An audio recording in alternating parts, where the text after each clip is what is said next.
His face was tilted as her palm darted on his cheek, halos ikuyom ni Chantel ang mga kamay sa galit na nadarama para sa lalaki. Damn this man, ni hindi man lang nag-deny, love, hindi naman.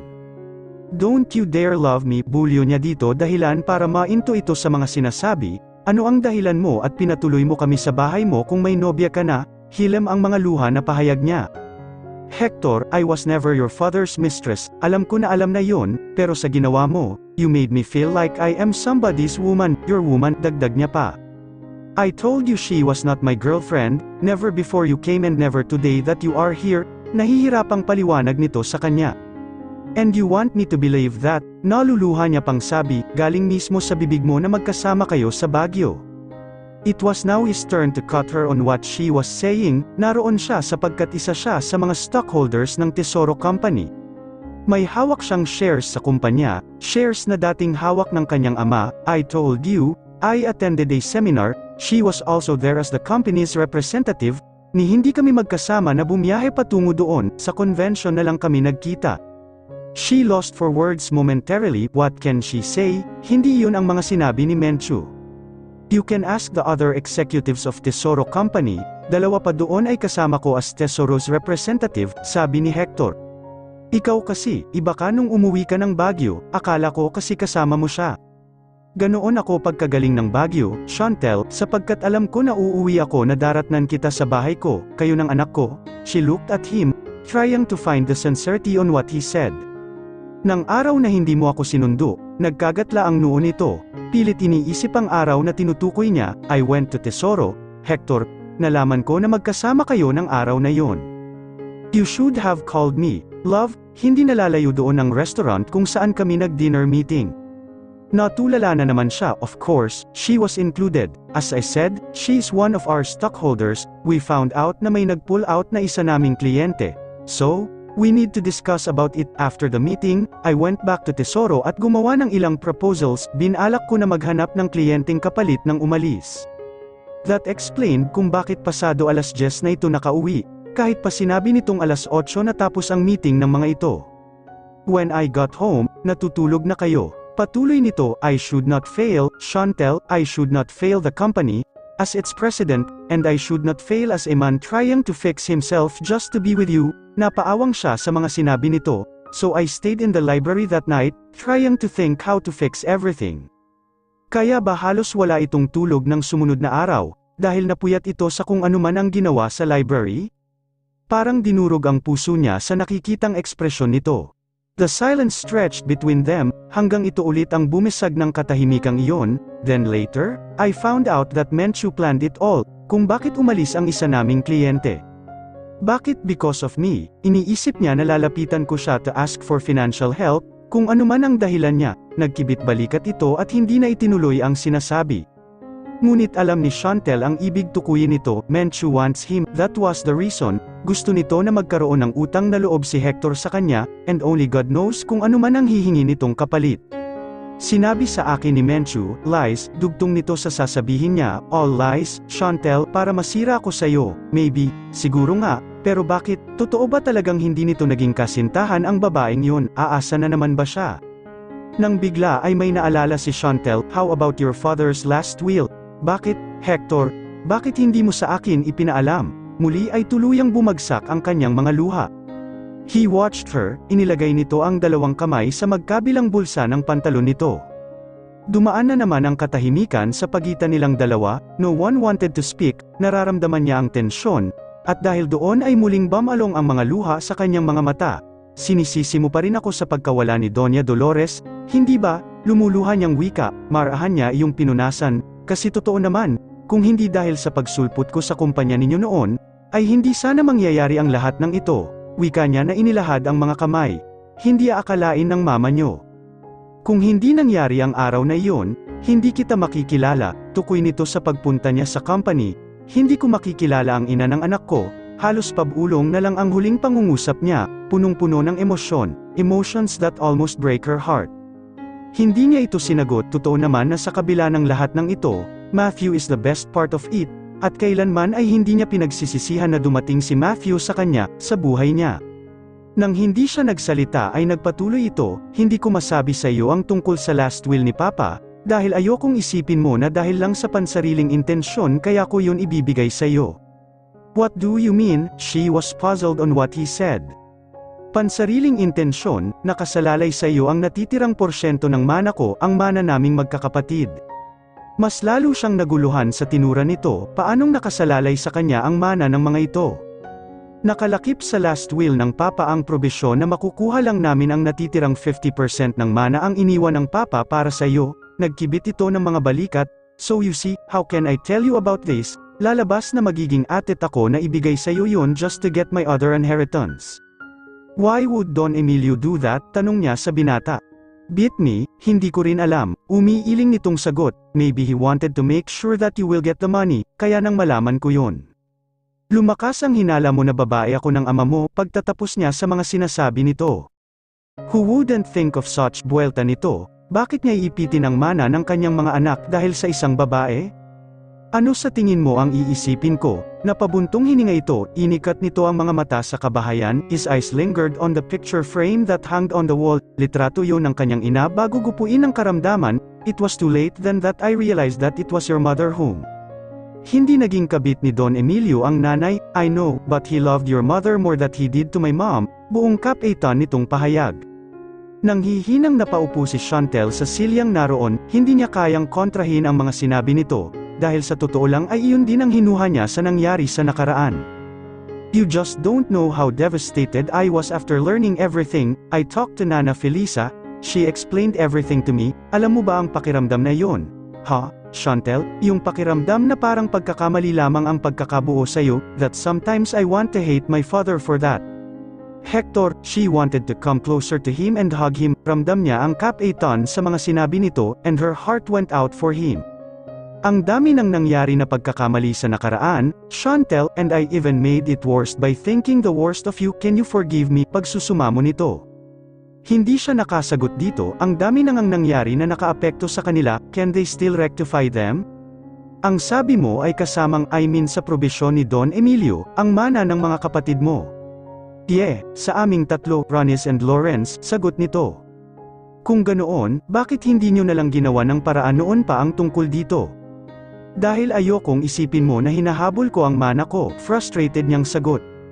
Damn your pride, tesoro, gigil niyang sabi dito, hindi mo inisip ang mga kapatid mo. Ngayon ay lumilinaw na sa kanya ang lahat na mas higit itong mawawalan at ang mga kapatid nito sa oras na hindi niya makuha ang iniwang salapi ni Don Emilio, it was not her loss, kundi higit sa mga ito. Look, hindi ko hinahabol ang iniwan sa akin ni Don Emilio, just tell your lawyer that I am accepting it and give it to charities, for all I care. Makuha niyo lang ang mana niyo, matatag niyang sabi dito. Chantel, I mean it, Hector, hindi ko kukunin ang pera, I don't need it, saad niya, pilit niyang hinahamig ang sarili. I don't need my inheritance, as well, hindi yun ang gusto ko na makuha sa ngayon, seryoso nitong sabi. Napatingala siya dito at pilit prenoseso sa utak ang mga sinabi ng binata, nagtama ang kanilang mga mata, and for some reasons ay gustong mailang ni Chantel, she saw emotions in his eyes, some emotions that she can't explain. Bumalik ka lang sa akin, Chantel, kayo ng anak ko. She was surprised on what he said, it was the first time that he called her that way, lagi na ay buong pangalan ang tawag nito sa kanya. Ngunit imbes na lamambat siya dito ay hindi niya nagawa, he wants her back, of course, dahil siya lang ata ang babae na madaling tumiklap dito pagdating sa kama, that was why he wanted her back. I don't want to be like this always, Hector, I don't want to gawin ang aking sarili palaging magagamit para sa'yo, para mapuno ang iyong higaan, para lamang matugunan ang iyong pangangailangan, hindi yun ang gusto ko, lumuluha niyang saad. You don't have to, it is not your body that I need. Saglit itong natigilan sa mga sinasabi na worry bang may napagtanto ito sa mga nabanggit, I mean, of course, I would love to make love to you always, bawi nito. Kung sa ibang pagkakataon siguro ay matatawa siya sa itsura nito, pilit nito ibinabangon ang sarili, hindi siya sumagot dito, she doesn't want to interrupt his confession. I always love to kiss you every now and then, I love to savor your body, I love to touch every inch of you and explore every hidden part there. Hector, ni-iskandalo niyang sigaw, damn this man at nagagawa nitong gisingin ang bawat himaymay ng katawan niya sa pagsasalita lang nito. at gusto niyang mahiya dahil sa agarang pagtugon ng katawan niya, by just him talking ang bibig mo. What maang-maangan nitong tanong, I just want to make it a point that, of course, I love your body and I would love it if you would fill my bed, love. Nanlilisik ang mga mata ng titigan niya ito, sinuit, akmang sasagutin niya na ito nang muli itong nagsalita. But more than that, I love you, Chantel. Mahal kita, Chantel, narinig niyang ulit ni Hector sa sinabi nito kanina. Mahal mo ako, hindi makapaniwalang tanong niya dito. Nakangiting boyish si Hector, ayan, ngayon niya nasabi. Yeah, mahal kita, and I want you back, kayo ng anak ko, I want you back not only in my house, but in my life, as well, Chantel. Hector, lumuluhan niyang sambit, she can't believe that she was hearing this, kailan pa? Kailan pa ulit nito sa tanong niya, waring nag-isip ng isasagot sa kanya, saka ito nagkibit ng kanyang mga balikat, I don't know, maybe noong naging nurse kita, o baka noong unang kita ko sa iyo noong kaarawan ni Eric, I don't know. You were still mad at me by that time, Hector, and it was not possible for you to love me that time, kontra niya dito, still can't believe from what she was hearing. That was the reason why I hated you more then, I was mad at you, you were right, I should have hated you then but I can't stop myself from liking you, from desiring you, and I almost cursed myself for falling for you despite the anger that I had for you. Natameme siya sa mga sinabi nito, unti-unti ay lumapit ito sa kanya at hinawakan siya sa kanyang braso, itinayo siya nito mula sa pagkakaupo, he made sure that his eyes were leveled to her. You were asking me when did I start loving you, I don't know either. Love, maybe since the day I met you but I just preferred not to recognize the feeling. Hindi pa rin siya makaapuhap ng sagot sa lahat ng revelasyon na ginawa nito, he loves her, umaalingaw-ngaw iyon sa isipan niya. Importante bang malaman mo kung kailan kita unang minahal, tanong nito habang matamang nakatitig sa kanya, ang isang kamay nito ay umikot na sa kanyang baywang at hinila siya palapit dito. Umiling si Chantel, hindi I just want to know. Hinawakan siya nito sa kanyang baba at pilit siyang pinapaharap dito, wala pang puntos sa buhay niya na nawalan siya ng sasabihin, all her life, especially noong nag-aaral pa lamang siya, she always knew how to handle things, lagi siyang merong masasabi, but everything changed since she met this man, because of his intimidating personality ay lagi siya natatameme dito, but nothing beats today, sa lahat ng mga sinabi nito. Hindi pa man din siya nakakabawi sa lahat ng narinig mula dito ay nagulantang na naman si Chantel sa sunod nitong sinabi. Marry me, Chantel, mariing sabi nito ngunit hindi inaalis ang mukha nito sa titig nito. Marry you? You want me to marry you? Mahina niyang tanong. Wala ka na bang ibang masabi kaya inuulit mo na lang ang lahat ng sinasabi ko? Hector said with amusement on his tone. Hindi, wala sa sarili niyang sagot, but why, Hector, why do you want to marry me? Sinagot siya nito habang ilinalagay sa likod ng kanyang tainga ang ilang hibla ng kanyang buhok, because I want you to fill my bed and if you are married to me, there is no excuse for you to refuse on what I want, mabilis nitong pahayag. It took her how many seconds before what he said sunk into her head, nang maproseso ng utak niya ang mga sinabi nito ay agad niya itong itinulak palayo. Damn you, Hector, nang gagalaiting nilampasan niya ito at lumabas ng kusina, narinig niyang humagalpak ito ng tawa, nasa bakana na siya nang papunta sa sala nang muli siyang lumingon dito. It was the first time that she heard him laugh that hard, at nang gigigil siya dito, pinaglalaroan ba siya ng lalaking ito? The humor was still in his eyes when he looked at her, pero bigla itong sumeryoso nang muling nagsalita, I mean what I said, Chantel.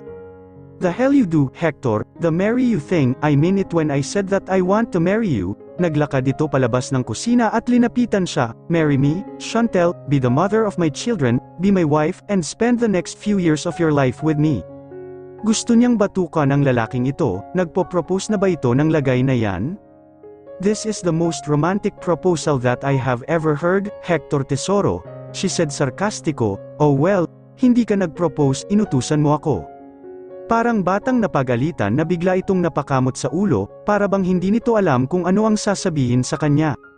I have never proposed to any woman before, Chantel, ni hindi ko pa naranasan na manligaw, women come and go in my life but I have never courted any one of them, ni hindi ko pa nasasabi ang mga katagang I love you sa kahit kaninong babae, so what do you want me to do? Napaawang ang mga labi ni Chantel sa kaharap, ganito ba talaga ang lalaking ito, a shrewd businessman pero walang alam sa pagpapakilig ng babae. You are unbelievable, pupunta ka dito and tell me that you love me, and peculiarly propose just like that, unbelievable, Hector, nang gagalaiti niyang wika sa binata. Chantel, akmang aabutin siya nito ngunit umatras siya at umiwas dito. Oh, shut up, nakakainis ka, simula ng unang araw na nakilala kita ay ang hirap mo nang intindihin, and I just don't understand why, despite all of that, I still fell in love with you, when you are nothing but an insufferable, ruthless. Hindi niya naituloy ang sinasabi nang bigla itong lumapit sa kanya and cupped her face with his two hands. What did you say? He asked that made her stop her rants. Sinabi ko na ikaw ay walang iba kundi isang hindi matiis. Not that, putol nito sa kanya, you love me, natigilan siya, nasabi niya ba yun? Iwinaksi niya ang mga kamay nito na nakahawak sa kanyang mukha, but instead of letting her go, he grabbed her and hugged her tight. You said it, Chantel. Oo na, bitaw niya sa yakap nito, mahal kita kahit ganyan ka, though you are so rough and. He cut her outburst when again, he cupped her face with his hands, sa puntong iyon ay bumaba ang mukha nito sa kanya and his lips landed to hers, at dahil nagsasalita pa siya ay nakaawang pa ang mga labi niya nang sakupin nito, giving his tongue the access to enter her mouth instantly. Isang halinghing ang kumawala sa kanya nang ipasok nito ang dila sa loob ng bibig niya. Natuwa siya sa ideya ng walang katapusang paghalik sa kanya. Ibang-iba ang sensasyong lumulukob sa kanya sa tuwing hinahalikan siya nito, sa tuwing nakakulong siya sa mga bisig nito, and she loves it so much. Ang isang kamay nito ay lumipat sa kanyang likod, and there, she felt him caressing her, na mas dumagdag sa nakaliliyong pakiramdam na nadarama na niya. Pilit siyang kumawala sa mga halik at yakap nito ngunit hindi ito matinag. Hector, wait, we are talking. She heard him let out a frustrated groan. Ayaw sana siya nitong pakawalan ngunit nagmatigas siya. Hector, I said stop, we are talking. This is more preferable than talking, sweetheart, anes nito na pilit pa rin siyang inaabot. Hector, okay, tumayo ito ng tuwid. Nilagyan ni Chantel ng distansya ang pagitan nilang dalawa. Hindi mo kailangan lumayo, Chantel, puna nito sa pag-iwas niya. Hindi tayo makakapag-usap ng matino kung malapit ka sa akin, Angle. Nya dito, akmang magpoprotesta ito ngunit pili na lamang na tumahimik. So have you decided to marry me? Please say yes, Chantel. Hindi siya sumagot kaya nagpatuloy ito habang muli ay unti-unting lumalapit sa kanya. I love you, love, maraming babaeng dumaan, and I admit I bedded countless of women before, there is no use of denying that, but I never felt like this before, it was only ikaw ang nagbigay sa akin ng ganitong kaligayahan sa tuwing nagmamahal ako sa iyo, sa tuwing kasama kita, at gusto kong maramdaman ang kaligayahang iyon sa buong buhay ko, and it is only possible if you will marry me, buong puso niyang sabi at muli siyang niyakap. Napangiti siya dito at isinubsob ang sarili sa dibdib nito, naramdaman niya ang mga labi nito sa tuktok ng kanyang ulo, tumingala siya dito, she met his eyes. I love you, Hector, mahal na mahal din kita, gumanti siya ng yakap dito, and yes, I will marry you, dapat lang napakasalan mo ako, you rotten beast. Napangiti ito sa sinabi niya, I am more than willing to oblige, love, you don't have to blackmail me, oh. Napadaing ito nang kurutin niya ito sa tagiliran na sinundan niya ng mabining tawa, he then hugged her again, smiling. Hector, tawag niya dito. Puntahan na natin si Matthew, she suggested. Hindi siya sanay na malayo ang anak. She wanted to see him right away. Bumitaw ito ng yakap sa kanya at tinitigan siya.